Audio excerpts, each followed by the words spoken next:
Stock charts अक्सर इन्हें देखकर ऐसा लगता है ना जैसे कोई बहुत ही मुश्किल सीक्रेट कोड हो। पर क्या हो अगर ये कोई कोड ना हो बल्कि एक कहानी हो। चलिए आज इसी कहानी की भाषा को समझने की कोशिश करते हैं। अगर आपका जवाब हाँ है तो यकीन मानिए ऐसा सोचने वाले सिर्फ आप नहीं हैं। ये बहुतों के लिए एक पहेली जैसा ही होता है।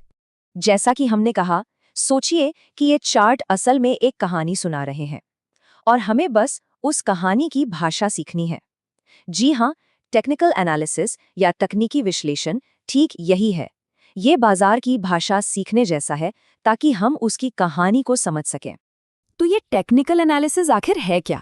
देखिए, सीधे शब्द में कहें तो ये पुराने मार्केट डेटा यानी प्राइस और वॉल्यूम को स्टडी करने का एक तरीका है ताकि भविष्य में प्राइस किधर जा सकता है इसका एक अंदाजा लगाया जा सके। हम यहाँ कंपनी की बैलेंस शीट नहीं देख रहे, नहीं, हम तो बाजार के मूड को, उसकी भावनाओं को समझने की कोशिश कर रहे हैं, क्योंकि आखिर में ये सब कुछ डिमांड और सप्लाई का ही खेल है। अच्छा, तो इस भाषा को सीखने से पहले हमें इसकी वर्णमाला यानी इसके ABC को समझना होगा। तो चलिए टेक्निकल एनालिसिस के 3 सबसे जरूरी, सबसे बुनियादी सिद्धांतों पर एक नजर डालते हैं। इसे ऐसे समझिए। पहला, बाजार सब कुछ डिस्काउंट कर देता है। इसका मतलब है कि कोई भी खबर, अच्छी या बुरी, वो सब पहले से ही स्टॉक की कीमत में शामिल होती है। दूसरा, प्राइस ट्रेंड्स में चलता है, मतलब कीमतें यूं ही बेतरतीब ढंग से ऊपर नीचे नहीं होती, वो एक पैटर्न को फॉलो करती हैं। और तीसरा, इतिहास खुद को दोहराता है। क्यों? क्योंकि इंसानी फितरत, डर और लालच की भावना, वो तो सदियों से एक जैसी ही है ना? तो ठीक है, वर्णमाला तो सीख ली, अब बारी है शब्दों की। चलिए अब बाजार की इस भाषा के कुछ बेसिक शब्द सीखते हैं और इसका मतलब है चार्ट्स को डिकोड करना। शुरुआत करते हैं सबसे सिंपल चीज से, लाइन चार्ट। ये बस एक तय समय के दौरान जो क्लोजिंग प्राइस होते हैं उनको जोड़कर एक सीधी साधी लाइन बना देता है। इससे ट्रेंड का एक मोटा मोटा आइडिया तो मिल जाता है, पर ये पूरी कहानी नहीं बताता। अब यहाँ से कहानी थोड़ी और दिलचस्प होने लगती है। लाइन चार्ट से एक कदम आगे है बार चार्ट। ये हमें सिर्फ क्लोजिंग प्राइस नहीं बल्कि 4 बहुत जरूरी बातें बताता है: ओपन, हाई, लो और क्लोज। लेकिन इन सबसे ज्यादा ट्रेडर्स का जो सबसे पसंदीदा शब्द है वो है कैंडलस्टिक। और ये पसंदीदा क्यों है? क्योंकि ये कहानी को सबसे बेहतर तरीके से बयां करता है। देखिए, एक हरी कैंडल, जिसे बुलिश कैंडल कहते हैं, उसका सीधा सा मतलब है कि कीमत जहां खुली थी उससे ऊपर जाकर बंद हुई। और एक लाल कैंडल यानी बेरिश कैंडल, उसका मतलब है कि कीमत खुलने वाले दाम से नीचे बंद हुई। बिल्कुल सीधा साधा हिसाब है। तो अब हमने शब्द सीख लिए हैं, अब वक्त है इन शब्दों को जोड़कर वाक्य बनाने का। और मार्केट की भाषा में वाक्य बनाने का मतलब है ट्रेंड्स को पहचानना।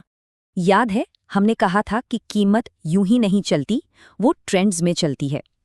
मोटे तौर पर बाजार 3 ही दिशाओं में जा सकता है, या तो ऊपर जिसे अप ट्रेंड कहते हैं, या नीचे जिसे डाउन ट्रेंड कहते हैं, या फिर एक दायरे में जिसे साइडवेज ट्रेंड कहते हैं।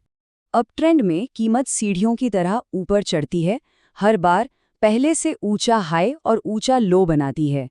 डाउन ट्रेंड इसका ठीक उल्टा है, जहां कीमत लगातार नीचे की ओर सीढ़ियां उतरती है।